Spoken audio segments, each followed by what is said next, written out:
Matan rupay.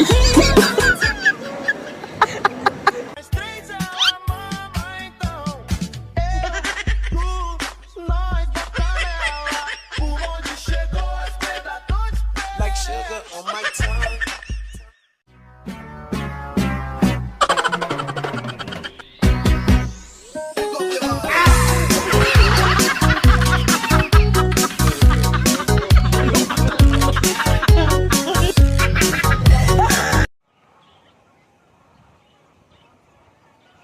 Morning mga guys, mga ka-idol. Ito na yung Korean type roof na ginagawa namin. Tapos na mga guys,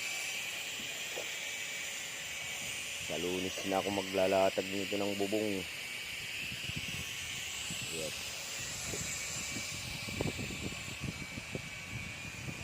So yung parlings natin dito is ang agbot lang is 60. 60 yan.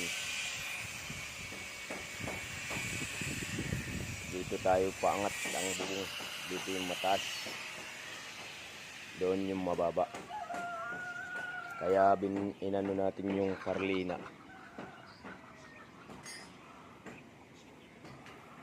Talikod. Dito yung walang butas, papunta doon sa mataas. Yung may butas dito sa kabila. Kasi pag malakas ang hangin, itong mataas yung una sinasalak ng hangin yan. Ngayon, kaya natin nilagay na ganito para yung grease natin dito yung tukod. Sa likod, yung pampatibay. Yun ang didepensa sa parlina natin.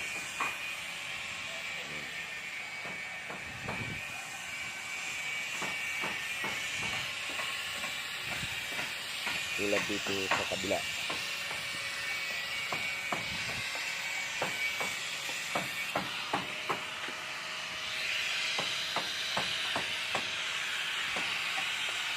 Ito yung kabila.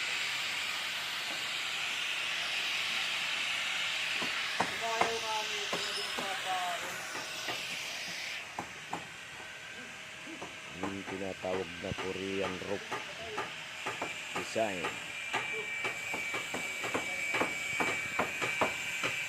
Ang sinasabi ko,